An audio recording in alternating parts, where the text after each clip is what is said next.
ಏನು ಮಜಾ ಇತ್ತು ಅಲ್ವಾ. ವೆಲ್ಕಮ್ ಟು ತಲೆ ಕೆಳಗಿನ ಊರು. ಉಲ್ಟಾ ಪಲ್ಟಾ ಇಲ್ಲಿ ಎಲ್ಲ ಉಲ್ಟಾ ಪಲ್ಟಾ. ಕರ್ಮವೇ, ನಾನು ಯಾಕಾದ್ರೂ ಇವ್ರಿಗೆ ಬಂದಪ್ಪ. ವಾಪಸ್ ಹೋಗ್ತೀನಿ, ನಾನು ಇಲ್ಲಿರಲ್ಲ. ಅಯ್ಯವ್ವ.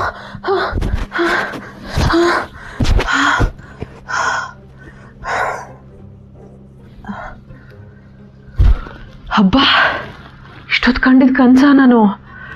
ಉಸಪ್ಪ, ಎಂಥ ವಿಚಿತ್ರವಾದ ಊರು ಅದು. ಏನಾಯ್ತು ಅಲ್ಲ, ಅಪ್ಪಿ ತಪ್ಪಿ ನಾನು ಕಂಡಿರೋಂಥ ಕನಸಿನೂರಿಗೆ ನೀವೇನಾದರೂ ಬಂದರೆ ಬಿದ್ದು ನಗಾಡ್ತೀರ. ನಾವು ಬರ್ತೀವಿ. ಸರಿಯಾಗಿದ್ರೆ ನಿಮ್ಮನ್ನ ಕೂಡ ಆ ಊರಿಗೆ ಕರ್ಕೊಂಡು ಹೋಗ್ತೀನಿ. ಮತ್ತೆ ತಡ ಯಾಕೆ ಮಾಡೋಣ, ಅರ್ಜೆಂಟಾಗಿ ಗೂಗಲ್ ಮ್ಯಾಪ್ ಹಾಕ್ಕೊಂಡು ಆ ಊರಿಗೆ ಹೊರಟ್ಬಿಡೋಣ. 1 2 3 ಕಥೆಯ ಲೋಕಕ್ಕೆ ಹಾರು, 4 5 6 ಕಲ್ಪನೆಯ ಮೆಟ್ಟಿಲು ಏರು, 7 8 9 ಕಥೆಯಂದ್ರೇನೆ ಗಮ್ಮತ್ತು, 1 ರಿಂದ 10 ಹೀಗಿತ್ತು ಕಥೆಯೊಂದು ಶುರುವಾಗಿತ್ತು. ಏನಾಯ್ತು ಗೊತ್ತಾ, ನಾನು ಬಸ್ಸಿಂದ ಒಂದು ಊರಲ್ಲಿ ಇಳ್ಕೊಂಡೆ. ಇಳಿದ ತಕ್ಷಣ ಸುತ್ತಲೂ ಮುತ್ತಲು ನೋಡ್ತೀನಿ, ಒಂಥರ ಊರು ವಿಚಿತ್ರ ಅನ್ನಿಸ್ತಾ ಇದೆ. ಯಾಕೆ ಅಂತನಾ, ಯಾಕಂದರೆ ಆ ಊರಿಗೆ ಒಂದು ಬೋರ್ಡ್ ಇತ್ತು. ಆ ಬೋರ್ಡು ಕಂಪ್ಲೀಟಾಗಿ ಅಂತ ತಲೆ ಕೆಳಗೆ ಹಾಕ್ಕೊಂಡಿತ್ತು. ಎಲ್ಲೋ ಮೋಸ್ಟ್ಲಿ ಗಾಳಿ ಉಲ್ಟಾಗಿರ್ಬೋದು ಅಂತ ಅಂದ್ಕೊಂಡು ಆ ಊರ ಹೆಸರು ನೋಡ್ತೀನಿ. ಆ ಬೋರ್ಡಲ್ಲಿ ಊರಿನ ಹೆಸರು ಕೂಡ ಉಲ್ಟಾ ಇದೆ. ಅಷ್ಟೇ ಸಾಲದು ಅಂತ ಊರ ಹೆಸರು ಏನು ಗೊತ್ತಾ, ಅದನ್ನ ಈಗಲೇ ಹೇಳಲ್ಲ, ಆ ಊರು ಒಳಗಡೆ ಹೋದ್ಮೇಲೆ ಹೇಳ್ತೀನಿ. ಸುತ್ತಲೂ ಮುತ್ತಲು ನೋಡ್ತೀನಿ, ಎಲ್ಲ ಉಲ್ಟಾ ಪಲ್ಟಾ ಅನ್ನಿಸ್ತಾ ಇದೆ. ಯಾಕಿದೆ ಈ ಥರ ಇದೆ ಈ ಊರು, ವಿಚಿತ್ರವಾಗಿದೆಯಲ್ಲ. ಹೆಂಗೋ ಬಂದ್ಬಿಟ್ಟಿದ್ದೀನಿ. ಈ ಊರಲ್ಲಿ ಏನಾಗ್ತಾ ಇದೆ ನೋಡ್ಕೊಂಡು ಹೋಗ್ಬೇಡ ಅಂದ್ಕೊಂಡು ಊರೊಳಗಡೆ ಎಂಟ್ರಿ ಕೊಟ್ಟೆ. ಊರೊಳಗಡೆ ಹೋಗ್ತಾ ಇದ್ದಂಗೆ ಎದುರುಗಡೆಯಿಂದ ಒಂದು ಅಂಕಲ್ಲು ಸ್ಟೈಲಿಶ್ ಆಗಿ ಹಿಂಗೆ ನಡ್ಕೊಂಡು ಬರ್ತಿದ್ದಾರೆ. ಸರಿ, ಅಂಕಲ್ನೇ ವಿಚಾರಿಸ್ಬೇಡ ಅಂದ್ಕೊಂಡು, ಸರ್ ನಮಸ್ಕಾರ, ಗುಡ್ ಮಾರ್ನಿಂಗ್ ಅಂತ ಅಂದೆ. ಅದಕ್ಕೆ ಆ ಅಂಕಲು ಫುಲ್ ಮುಖಾನ ಸಿಡಿ ಮಾಡಿಕೊಂಡು, ಏನಮ್ಮ ಇಷ್ಟೊತ್ತಲ್ಲಿ ಗುಡ್ ಮಾರ್ನಿಂಗು, ಸುಮ್ಮನೆ ಮನೆಗೆ ಹೋಗಿ ಮಲ್ಕೋ, ಏನು ಇಷ್ಟೊತ್ತಲ್ಲಿ ಅಡ್ಡಾಡ್ತಾ ಇದೆಯಾ, ನಡಿ ಗುಡ್ ನೈಟ್ ಅಂತ ಹೇಳಿಬಿಟ್ಟು 1 ಸೆಕೆಂಡು ನಿಲ್ದೇನೆ ಬ್ರರ್ ಅಂತ ಹೊರಟ್ಬಿಡೋದ. ಅಯ್ಯ, ಟೈಮ್ ನೋಡ್ತೀನಿ 10:30 ಬೆಳಗ್ಗೆ, ಇಷ್ಟೊತ್ತಿಗೆ ಮಲ್ಕೊಳ್ಳೋದ. ನನಗೆ ತಲೆ ಹಾಳಾಗಿದೆಯಾ ಅಂದ್ಕೊಂಡು ಹಾಗೆ ಸೀದಾ ಮುಂದೆ ಹೋದೆ. ಮುಂದೆ ಹೋಗ್ತಾ ಇದ್ದಂಗೆ ನೋಡ್ತೀನಿ ದೂರದಲ್ಲಿ ಒಬ್ಬರು ಅಜ್ಜಿ ನಡ್ಕೊಂಡು ಬರ್ತಿದ್ದಾರೆ. ನೀವೆಲ್ಲ ಚಪ್ಪಲ್ನ ಕೈಗೆ ಹಾಕ್ಕೊಂತೀರೋ ಕಾಲ್ಗೆ ಹಾಕ್ಕೊಂತೀರೋ? ನಾನು ತಲೆಗೆ ಹಾಕ್ಕೊತೀನಿ. ನೀನು ತಲೆಗೆ ಹಾಕ್ಕೋಬೇಕು. ಇಷ್ಟು ದೊಡ್ಡ ಕವಚ ಇಟ್ಕೊಂಡು ಏನಾದರೂ ಬಂದ ತಕ್ಷಣ ಫುಲ್ ಬಾಡಿನ ಅದರೊಳಗಡೆ ಹೊಕ್ಸ್ಕೊತೀಯ, ನಿನಗೆ ಹಾಕೋಬೇಕೋ ಚಪ್ಪಲ್ಲು.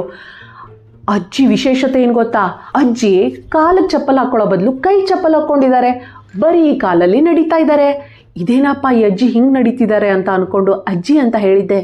ಏನಮ್ಮ ನೀನು ಚಪ್ಪಲ್ನ ಕೈಗೆ ಹಾಕ್ಕೊಳ್ದೆ ಕಾಲ್ಗೆ ಹಾಕ್ಕೊಂಡು ಹೋಗ್ತಿದೀಯಲ್ಲಮ್ಮ, ನಿನಗೆ ಕೈ ನೋವು ಬರಲ್ವಾ? ಯಾವ ಊರಿಂದ ಬರ್ತಿರೋ ನೀವೆಲ್ಲ? ಅಯ್ಯೋ ಅಂದ್ಕೊಂಡು ಅಲ್ಲಿಂದ ಹೊರಟು ಬಿಡೋದ. ನನಗೆ ಅಂದ್ರೆ ನಾನು ಚಪ್ಪಲ್ ಕಾಲಿಗೆ ಹಾಕ್ಕೊಂಡಿದ್ದೆ ತಪ್ಪ ಅಂದ್ಕೊಂಡು ತಲೆ ಕೆರ್ಕೊಂಡು ಇಲ್ಲಿ ನಿಲ್ಲೋದು ಬೇಡ ಅಂದ್ಕೊಂಡು ಹಾಗೆ ಸೀದಾ ಮುಂದೆ ಹೋಗ್ತಾ ಇದ್ದಂಗೆ ಒಂದು ಶಾಲೆ ನೋಡಿದ್ದೆ. ಫುಲ್ ಖುಷಿಯಾಗಿ ಒಳಗಡೆ ಇಲ್ಲೆಲ್ಲ ಸರಿಯಾಗಿರುತ್ತೆ ಅಂತ ಅಂದ್ಕೊಂಡು ಎಂಟ್ರಿ ಕೊಟ್ಟರೆ ಏನಾಗಿರ್ಬೋದು, ಶಾಲೆಯಲ್ಲೆಲ್ಲ ಸರಿ ಇರ್ಬೋದಾ? ಯೋಚನೆ ಮಾಡಿ ಏನು ಉಲ್ಟಾ ಪಲ್ಟಾ ಆಗಿರ್ಬೋದು ಅಂತ. ಟೀಚರ್ಸ್ ಎಲ್ಲ ಆಟ ಆಡ್ತಾ ಇದ್ರಾ? ಇಲ್ಲ, ಟೀಚರ್ಸ್ ಎಲ್ಲ ಕ್ಲಾಸಲ್ಲಿ ಕೂತ್ಕೊಂಡಿದ್ರೆ ಮಕ್ಕಳೆಲ್ಲ ಸ್ಟಾಫ್ ರೂಮಲ್ಲಿ ಕೂತ್ಕೊಂಡು ಪಟ್ಟಂಗ ಹೊಡಿತಿದ್ದಾರೆ. ಏನು ಮಜಾ ಇತ್ತು ಅಲ್ವಾ? ನಿಮ್ದೆಷ್ಟು ಪಾಠ ಆಯಿತು? ನಂದು ಸಿಲೆಬಸ್ಸೇ ಮುಗ್ದೋಯ್ತು ಅಂದ್ಕೊಂಡು ಮಕ್ಕಳೆಲ್ಲ ಸ್ಟಾಫ್ ರೂಮಲ್ಲಿ ಕೂತ್ಕೊಂಡು ಕಿಸ್ಕಿಸ ಅಂತ ನಗ್ತಾ ಇದ್ರೆ ಟೀಚರ್ಸ್ ಎಲ್ಲ ಕ್ಲಾಸಲ್ಲಿ ಕೂತ್ಕೊಂಡು ಬುಕ್ಸ್ ಓದ್ತಾ ಇದ್ದಾರೆ. ಇದೇನಪ್ಪ ಶಾಲೆಯಲ್ಲಿ ಉಲ್ಟಾ ಪಲ್ಟಾನ ಅಂದ್ಕೊಂಡು ಒಂದು ಕ್ಲಾಸ್ ಹತ್ರ ಹೋಗಿ ಇಣಕ್ಕೆ ನೋಡಿದ್ರೆ ಏನು ವಿಚಿತ್ರ ಗೊತ್ತಾ? ಏನು ಕೇಳಿಸ್ಕೊಳ್ಳಿ. ಒಂದು ಹುಡುಗ ಬುಕ್ ಹಿಡ್ಕೊಂಡು ಪಾಠ ಮಾಡ್ತಿದ್ದಾನೆ. ಸರಿ, ನಿನ್ನೆ ಹೋಮ್ವರ್ಕ್ ಕೊಟ್ಟಿದ್ನಲ್ಲ, ಎಲ್ಲರೂ ಬುಕ್ ತೆಗೀರಿ, ಯಾರೆಲ್ಲ ಹೋಮ್ವರ್ಕ್ ಮಾಡ್ಕೊಂಡು ಬಂದಿಲ್ಲ ಎದ್ದು ನಿಂತ್ಕೊಳ್ಳಿ ಅಂತ ಹೇಳಿದ ತಕ್ಷಣ 3 ಜನ ಟೀಚರ್ಸು ನಿಧಾನಕ್ಕೆ ಎದ್ದಿತ್ಕೊಂಡ್ರು. ಅದಕ್ಕೆ ಆ ಹುಡುಗ, ಏನು ನೀವು ಹೋಮ್ವರ್ಕ್ ಮಾಡ್ಕೊಂಡು ಬಂದಿಲ್ವಾ? ಮೊನ್ನೆ ನೋಡಿದ್ರೆ ಎಕ್ಸಾಮಲ್ಲಿ 10 ಮಾರ್ಕ್ಸ್ ಬಿದ್ದಿದೆ, ಇವತ್ತು ನೋಡಿದ್ರೆ ಹೋಮ್ ಮಾಡ್ಕೊಂಡು ಬಂದಿಲ್ವಾ? ಇರಿ, ನಿಮಗೆ ನಾಳೆ ನಿಮ್ಮ ಪೇರೆಂಟ್ಸ್ನ ಕರೆಸ್ತೀನಿ. ಏನು ಅಂದ್ಕೊಂಡಿದ್ದೀರಾ? ಸ್ಕೂಲ್ಗೆ ಯಾಕೆ ಬರ್ತಾ ಇದ್ದೀರಾ ನೀವು?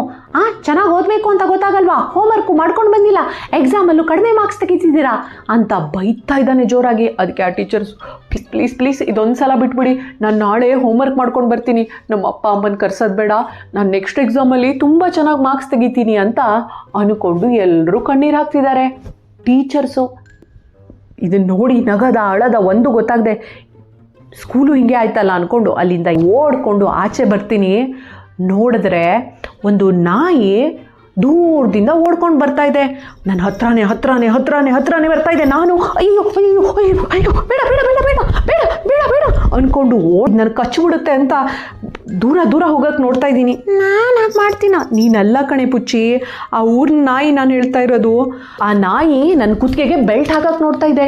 ಇದ್ಯಾಕಪ್ಪ ನನಗೆ ಬೆಲ್ಟ್ ಆಗುತ್ತೆ ಅಂದ್ಕೊಂಡು ಏನು ಮಾಡ್ತಿದ್ಯಾ ನೀನು ಅಂದರೆ, ಬಾ ನಿನ್ನ ವಾಕಿಂಗ್ ಕರ್ಕೊಂಡು ಹೋಗ್ತೀನಿ ಅನ್ನುತ್ತೆ. ನನ್ನ ನಾಯಿ ವಾಕಿಂಗ್ ಕರ್ಕೊಂಡು ಹೋಗೋದ ಅಂದ್ಕೊಂಡು ತಲೆ ಕಿರ್ಕೊಂಡು ಆ ಕಡೆ ಈ ಕಡೆ ನೋಡ್ತೀನಿ. ನಾಯಿಗಳೆಲ್ಲ ಮನುಷ್ಯ ಕುತ್ತಿಗೆಗೆ ಬೆಲ್ಟ್ ಹಾಕ್ಬಿಟ್ಟು ಒಬ್ಬ ಮನುಷ್ಯರನ್ನ ವಾಕಿಂಗ್ ಕರ್ಕೊಂಡು ಹೋಗ್ತಾ ಇದೆ.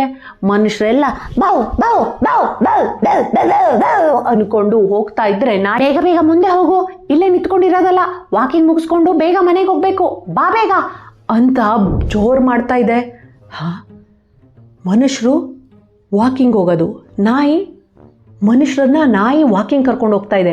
ಇನ್ನು ಇಲ್ಲೇ ಇದ್ದರೆ ಈ ನಾಯಿ ನನ್ನನ್ನು ವಾಕಿಂಗ್ ಕರ್ಕೊಂಡು ಹೋಗ್ಬಿಡುತ್ತೆ ಅಂದ್ಕೊಂಡು ಅಲ್ಲಿಂದ ಜೋರಾಗಿ ಓಡ್ಕೊಂಡು ಅಂತ ಅಲ್ಲಿ ಮುಂದೆ ಹೋಗಿ ನಿಂತ್ಕೋತೀನಿ. ಎಲ್ಲರೂ ಹೋಗ್ತಾ ಇದ್ದಾರೆ.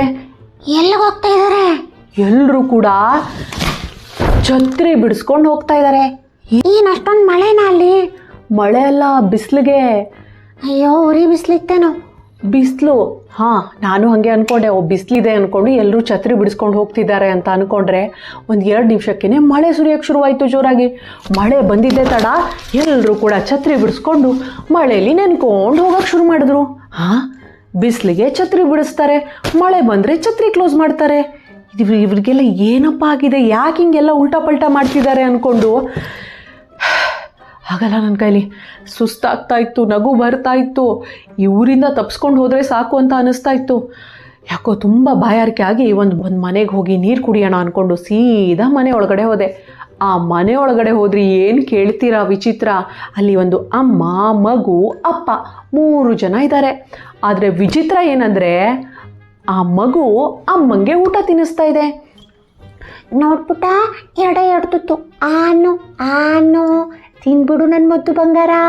ಊಟ ತಿನ್ಬೇಕಲ್ವಾ? ತರಕಾರಿ ತಿಂದಿಲ್ಲ ಅಂದರೆ ಶಕ್ತಿ ಬರಲ್ಲ. ಮತ್ತೆ ನೋಡು, ಆಟ ಆಡಕ್ಕೆ ಹೋಗೋಕ್ಕಾಗಲ್ಲ.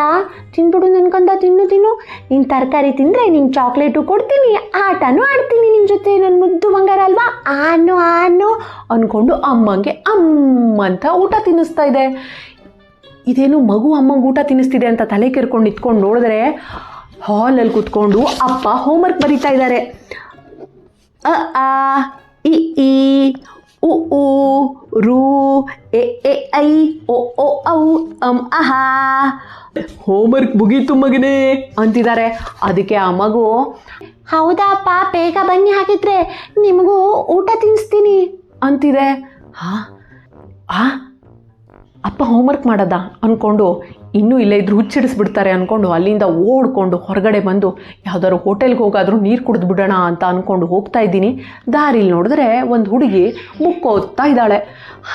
ಇವಳೊಬ್ಳಾದರೂ ಸರಿ ಇರ್ಬೋದು ಅಂತ ಹತ್ರ ಹೋಗಿ ನೋಡಿದ್ರೆ, ಬುಕ್ಕನ್ನು ಹಿಂಗೆ ಓದೋ ಬದಲು ಹಿಂಗೆ ಮಾಡ್ಕೊಂಡು ಓದ್ತಿದ್ದಾಳೆ. ಇದ್ಯಾಕಮ್ಮ ಹಿಂಗೆ ಓದ್ತಿದ್ಯಾ ಬುಕ್ಕನ್ನು ಅಂತ ಅಂದರೆ, ಮತ್ತೆ ಹಿಂಗೆ ಬುಕ್ ಓದ್ದೆ ಹಿಂಗೆ ಓದೋಕ್ಕಾಗತ್ತಾ? ಹಿಂಗೆ ಓದ್ರೆ ಉಲ್ಟಾ ಆಗತ್ತೆ, ಇದೇ ಸರಿಯಾದ ಮೆಥಡು, ನಡಿ ಮುಂದೆ ಅಂತ ನನಗೇನೆ ಬೈದ್ಬಿಟ್ಲು. ಇಲ್ಲಿ ಏನೂ ಸರಿ ಇಲ್ಲ, ಒಂದು ಕೆಲಸ ಮಾಡೋಣ, ಮೊದಲಿಗೆ ಇಲ್ಲಿಂದ ತಪ್ಪಿಸ್ಕೊಂಡು ಓಡೋಗ್ಬಿಟ್ರೆ ಸಾಕು. ಸೀದಾ ಇವ್ರನ್ನ ಪೊಲೀಸ್ ಸ್ಟೇಷನ್ಗೆ ಹೋಗ್ಬಿಟ್ಟು ಪೊಲೀಸ್ರ ಹತ್ರನೇ ಇಲ್ಲಿ ನಡೀತಾ ಇರೋ ಎಲ್ಲ ವಿಚಾರನೂ ಹೇಳ್ತೀನಿ, ಆವಾಗಲಾದರೂ ಎಲ್ಲ ಸರಿಯಾಗ್ಬೋದು ಅಂದ್ಕೊಂಡು ಓಡ್ಕೊಂಡು ಪೊಲೀಸ್ ಸ್ಟೇಷನ್ಗೆ ಹೋಗ್ತೀನಿ. ಪೊಲೀಸ್ ಸ್ಟೇಷನ್ಗೆ ಹೋದರೆ ಅಲ್ಲಿ ವಿಚಿತ್ರನೇ ಬೇರೆ. ಅಲ್ಲೇನಾಗ್ತಿದೆ ಗೊತ್ತಾ, ಅಲ್ಲಿ ಕಳ್ಳರೆಲ್ಲ ಕಾಲ್ ಮೇಲೆ ಕಾಲು ಹಾಕ್ಕೊಂಡು ಟೇಬಲ್ ಮೇಲೆ ಕುತ್ಕೊಂಡು, ಮತ್ತೆ ಇವತ್ತೆಲ್ಲಿ ಕದಿಯಕ್ಕೆ ಹೋಗೋಣ ಅಂತ ಅವರವರೇ ಡಿಸ್ಕಷನ್ ಮಾಡ್ತಿದ್ದಾರೆ. ಪೊಲೀಸರೆಲ್ಲ ಜೈಲೊಳಗಡೆ ಕೂತ್ಕೊಂಡು ನಮ್ಮನ್ನು ಯಾವಾಗ ಬಿಡ್ತಾರೋ ಏನು ಅಂದ್ಕೊಂಡು ಅಳ್ತಾ ಮುಖ ಸಪ್ಪೆ ಮಾಡ್ಕೊಂಡು ಕೂತಿದ್ದಾರೆ. ಕಳ್ಳರು ಒಂದಲ್ಲ ಒಂದು ಸ್ಕೆಚ್ ಹಾಕ್ತಾನೆ ಇದ್ದಾರೆ ಹೊರಗಡೆ ಕೂತ್ಕೊಂಡು. ಪೊಲೀಸ್ ಸ್ಟೇಷನಲ್ಲೂ ಇದೇ ಥರನಾ? ಹಾಗಿದ್ರೆ ಇಡೀ ಊರಿಗೂರೇನೆ ಉಲ್ಟಾ ಪಲ್ಟಾನ? ನನ್ನ ಹತ್ರ ಇನ್ನೊಂದು ಸೆಕೆಂಡು ಇಲ್ಲಿರೋಕ್ಕಾಗಲ್ಲ ಅಂದ್ಕೊಂಡು ಅಲ್ಲಿಂದ ಎದ್ಕೊಂಡು ಓಡ್ಕೊಂಡು ಬರ್ತಾ ಇದ್ದೀನಿ. ಆವಾಗ ಒಂದು ಹೋಟೆಲ್ ಸಿಕ್ತು. ಅಪ್ಪ ಪುಣ್ಯ, ಒಂದು ಹೋಟೆಲ್ ಇದೆ, ಹೊಟ್ಟೆ ಬೇರೆ ಸಿಕ್ಕಾಪಟ್ಟೆ ಹಸಿತಾ ಇದೆ. ಆಗಲ್ಲ, ಒಂಚೂರು ನೀರು ಕುಡಿದ್ಬಿಟ್ಟು ಹೊಟ್ಟೆ ತುಂಬ ಇಡ್ಲಿ ತಿಂದ್ಬಿಡ್ತೀನಿ, ಆಮೇಲೆ ಎಲ್ಲ ಸರಿಯಾಗತ್ತೆ ಅಂದ್ಕೊಂಡು ಹೋಟೆಲ್ ಒಳಗಡೆ ಹೋಗಿ ನನಗೊಂದು ಗ್ಲಾಸ್ ನೀರು ಹಾಗೇನೆ ಇಡ್ಲಿ ಕೊಡಿ ಅಂತ ಅಂದರೆ ತಗೊಳ್ಳಿ ಬಿಲ್ಲು ಅಂತ ಅಂದ. ಹಾಂ, ನನಗಿನ್ನು ಇಡ್ಲಿನೇ ಕೊಟ್ಟಿಲ್ಲ, ಈಗಲೇ ಯಾಕೆ ಬಿಲ್ ಕೊಡ್ತಿದ್ದಾನೆ ಅಂತ ಅಂದ್ಕೊಂಡ್ರೆ ಇಲ್ಲಿ ಉಲ್ಟಾ ಇಡ್ಲಿ ತಿನ್ನೋ ಮೊದಲೇ ಬಿಲ್ ಕೊಡಬೇಕಂತೆ, ಬಿಲ್ ಕೊಟ್ಟರೆ ಮಾತ್ರ ಇಡ್ಲಿ ಅಂತೆ. ಹಾಂ ಆಯಿತು, ಮೊದಲಿಗೆ ಒಂದು ಕಪ್ ನೀರಾದರೂ ಕೊಡಿ ಅಂತ ಕೇಳಿದ್ದಕ್ಕೆ ನೀರು ತಂದು ಕೊಟ್ಟ. ನೀರು ತಗೊಂಡು ಬಾಯಲ್ಲಿ ತಾನೇ ಕುಡಿಬೇಕು, ನನಗದು ಏನಾಗ್ತಾ ಇತ್ತೋ ಗೊತ್ತಿಲ್ಲ, ಇದೆಲ್ಲ ಉಲ್ಟಾ ಪಲ್ಟಾ ನೋಡಿ ನೋಡಿ ನಾನು ನೀರನ್ನು ಬಾಯಿ ಕುಡಿಯೋ ಬದಲು ತಲೆಗೆ ಹೊಯ್ಕೊತಾ ಇದ್ದೀನಿ. ನನಗಾವಾಗ ಹಾಂ ನಾನು ಉಲ್ಟಾ ಪಲ್ಟಾ ಆಗ್ಬಿಟ್ಟ ಅಂತ ಭಯ, ಟೆನ್ಷನ್ನು, ನಗು ಎಲ್ಲ ಶುರುವಾಗಿ ಇನ್ನು ನಾನು ಇಲ್ಲಿದ್ದರೆ ನಿಜ ಹುಚ್ಚಿ ಆಗ್ಬಿಡ್ತೀನಿ, ಇಲ್ಲಿಂದ ತಪ್ಸ್ಕೊಂಡು ಹೋದರೆ ಸಾಕು ಅಂದ್ಕೊಂಡು ಅಲ್ಲಿಂದ ಕಾಲು ಕಿತ್ತು ಓಡ್ತಾ ಇದ್ದೆ. ಅಷ್ಟೊತ್ತಿಗೆ ಆ ಊರಲ್ಲಿ ಒಬ್ಬ ಪುಟ್ಟ ಹುಡುಗ ಇದ್ದ. ಅವನು ಎಲ್ಲದನ್ನೂ ಗಮನಿಸ್ತಾ ಇದ್ದ. ಅವನು ಜೋರಾಗಿ ಕಿರ್ಚಿದ, ಎಲ್ಲರೂ ನಿಲ್ಲಿಸಿ, ಯಾಕೆ ಹೀಗೆ ಎಲ್ಲರೂ ಉಲ್ಟಾ ಪಲ್ಟಾ ಮಾಡ್ತಾ ಇದ್ದೀರಾ, ಸರಿಯಾದ ರೀತಿಲಿ ಮಾಡೋಕ್ಕಾಗಲ್ವಾ ಅಂತ ಕೇಳ್ದ. ಅವನಷ್ಟು ಕೇಳಿದ್ದೆ ತಡ ನಾಯಿ ಚೈನನ್ನು ಬಿಡ್ತು. ಮನುಷ್ಯರು ಎದ್ದಿತ್ಕೊಂಡು ನಾಯಿನ ವಾಕಿಂಗ್ ಕರ್ಕೊಂಡು ಹೋಗೋಕ್ಕೆ ಶುರು ಮಾಡಿದ್ರು. ಮಗುವಿನ ಕೈಯಿಂದ ತಟ್ಟೆ ತಗೊಂಡು ಅಮ್ಮ ಮಗುಗೆ ತಿನ್ಸೋಕ್ಕೆ ಶುರು ಮಾಡ್ತು. ಹೋಮ್ವರ್ಕನ್ನು ಮಗು ಮಾಡೋಕ್ಕೆ ಶುರು ಮಾಡ್ತು. ಟೀಚರು ಪಾಠ ಮಾಡೋಕ್ಕೆ ಶುರು ಮಾಡಿದ್ರು. ಮಕ್ಕಳು ಬೆಂಚ್ ಮೇಲೆ ಕೂತ್ಕೊಂಡು ಪಾಠ ಕೇಳಿಸ್ಕೊಂಡ್ರು. ಪೊಲೀಸರು ಜೈಲಿಂದ ಆಚೆ ಬಂದರು, ಕಳ್ಳರು ಜೈಲೊಳಗಡೆ ಹೋದರು. ಅಜ್ಜಿ ಕೈಯಲ್ಲಿರೋ ಚಪ್ಪಲಿನ ಕಾಲ್ಗೆ ಹಾಕ್ಕೊಂಡ್ರು. ಗುಡ್ ನೈಟ್ ಹೇಳ್ತಿದ್ದ ಅಂಕಲ್ಲು ಗುಡ್ ಮಾರ್ನಿಂಗ್ ಅಂತ ಹೇಳೋಕ್ಕೆ ಶುರು ಮಾಡಿದ್ರು. ಹೀಗೆ ಪ್ರತಿಯೊಬ್ಬರು ಕೂಡ ಅವ್ರವ್ರ ಕೆಲಸನ ಸರಿಯಾದ ರೀತಿಲಿ ಮಾಡೋಕ್ಕೆ ಶುರು ಮಾಡಿದ್ರು. ಆಗ ಇಡೀ ಊರೇ ಬದಲಾಗೋಯ್ತು. ಊರೇ ಬದಲಾದ ತಕ್ಷಣ ಅವರೆಲ್ಲರೂ ಸೇರಿಕೊಂಡು ಮೊದಲು ಹೋಗಿ, ನಾನು ಹೇಳಿದ್ನಲ್ಲ ಅವ್ರಿಗೊಂದು ಬೋರ್ಡ್ ಇತ್ತು ಅಂತ, ಅಷ್ಟಕ್ಕೂ ಆ ಊರಿನ ಹೆಸರೇನು ಗೊತ್ತಾ? ಆ ಊರಿನ ಹೆಸರೇ ತಲೆ ಕೆಳಗಿನ ಊರು ಅಂತ. ಎಲ್ಲರೂ ಸೇರಿ ಆ ಬೋರ್ಡನ್ನು ನೆಟ್ಟಿಗೆ ಮಾಡಿದ್ರು. ಊರಿನ ಹೆಸರು ಈಗಲೂ ತಲೆ ಕೆಳಗಿನ ಊರು ಅಂತಾನೆ ಇದ್ರೂ ಕೂಡ ಎಲ್ಲರೂ ಕೂಡ ಮಾಡೋ ಕೆಲಸನ ಸರಿಯಾದ ರೀತಿಯಲ್ಲಿ ಮಾಡೋಕ್ಕೆ ಶುರು ಮಾಡಿದ್ರು. ಹೀಗೆ ಆ ಊರು ಉಲ್ಟಾ ಪಲ್ಟಾ ಇರೋದು ನೆಟ್ಟಗಾಯ್ತು.